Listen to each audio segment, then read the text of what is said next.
right, guys, that was a really quick break for me. I just opened my Coke, took a sip, took a little breather, but seeing as how I'm devoting a lot of my afternoon to creating these videos for you, it just makes sense to just keep it all fresh in my brain and just one after another.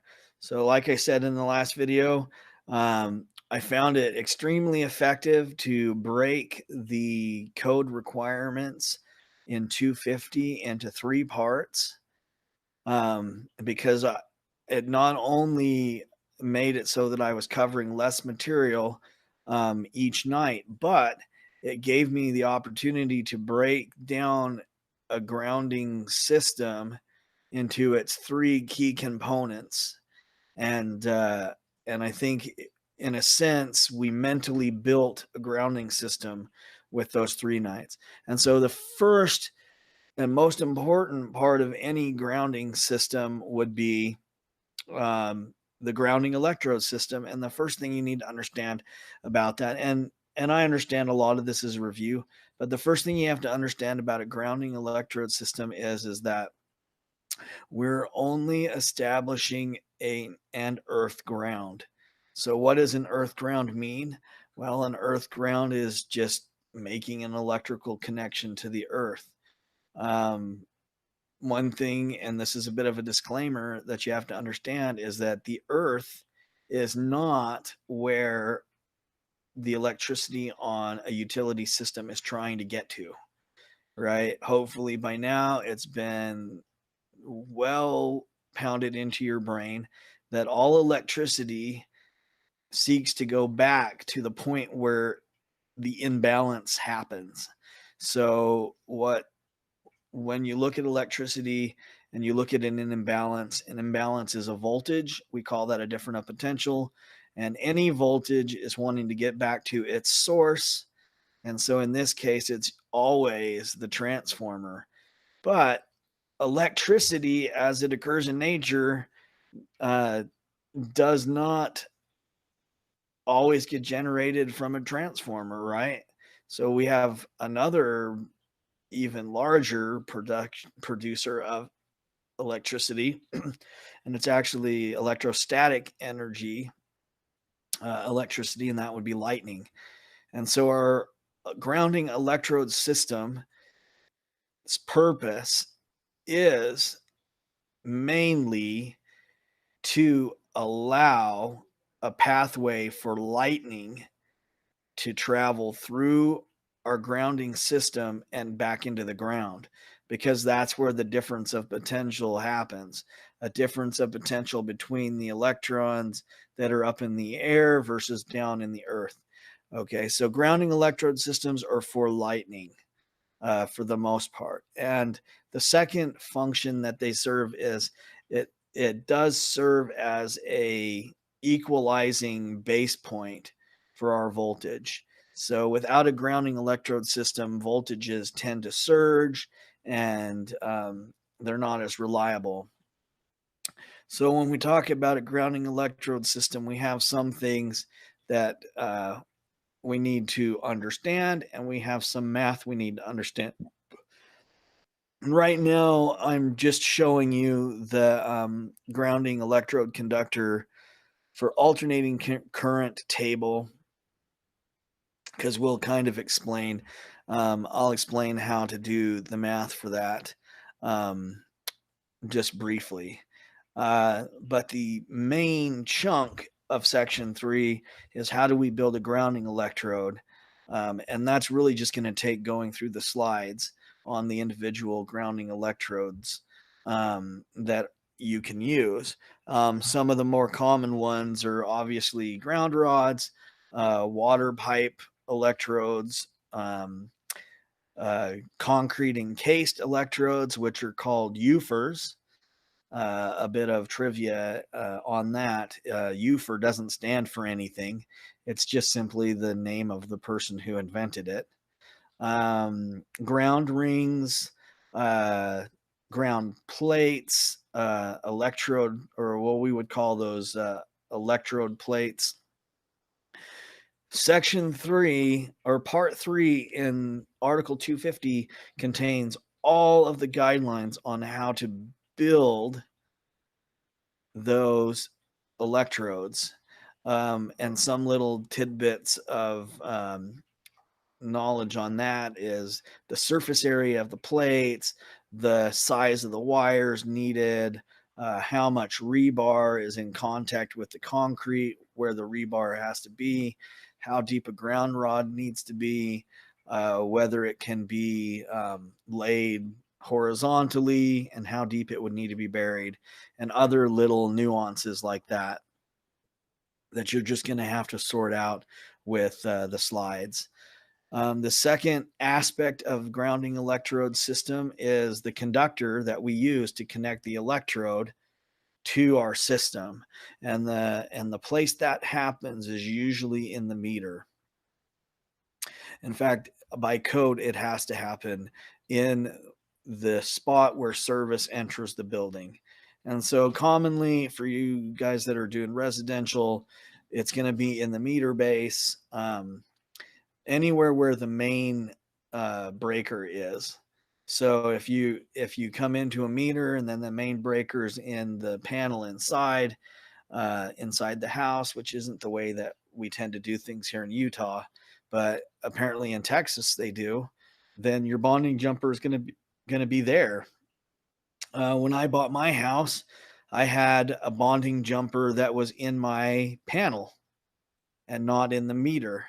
Um, and that can cause a lot of issues.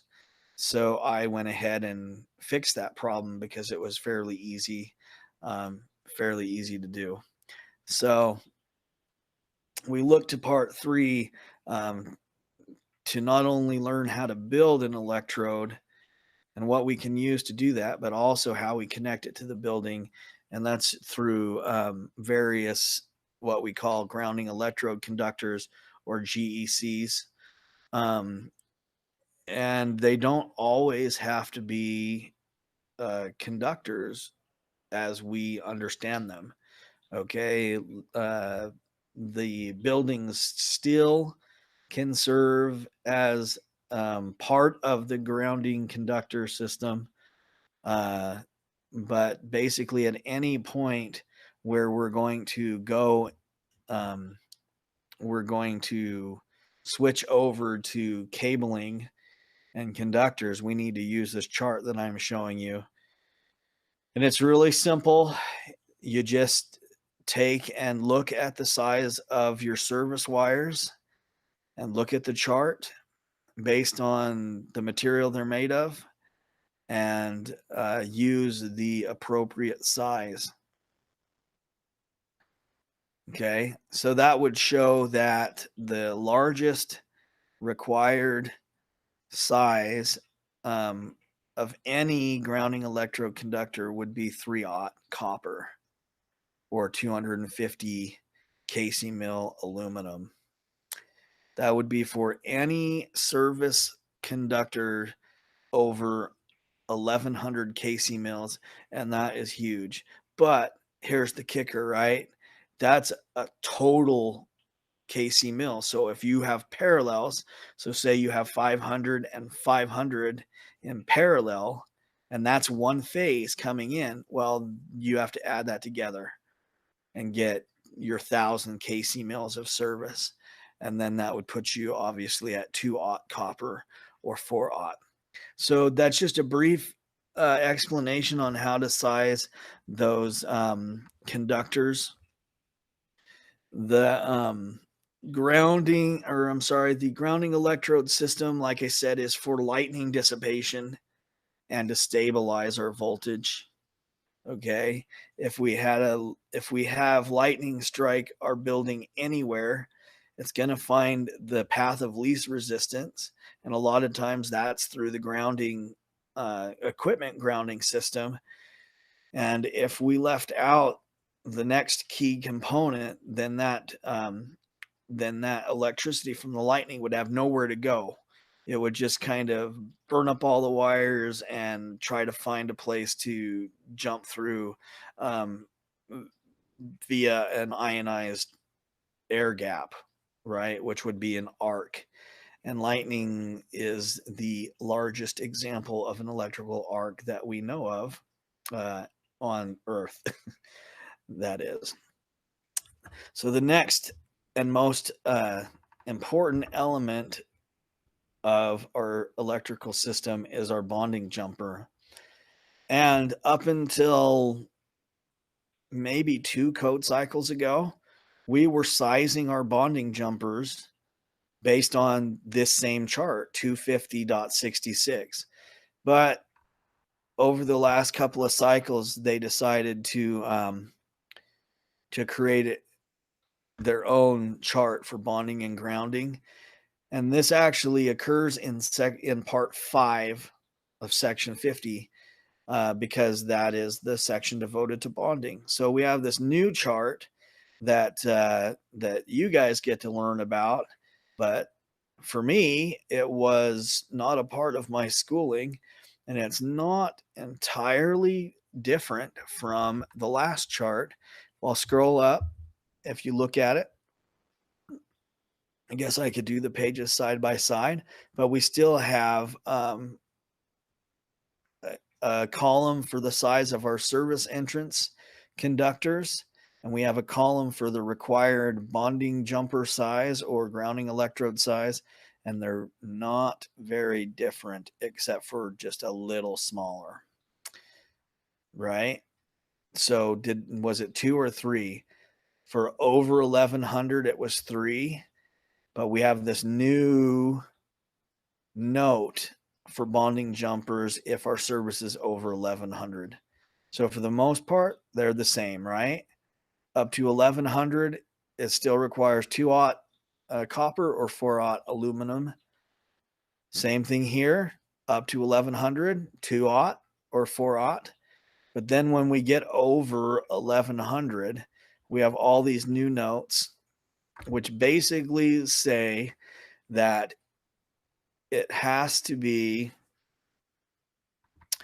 11.5% of the area of the largest ungrounded supply conductor.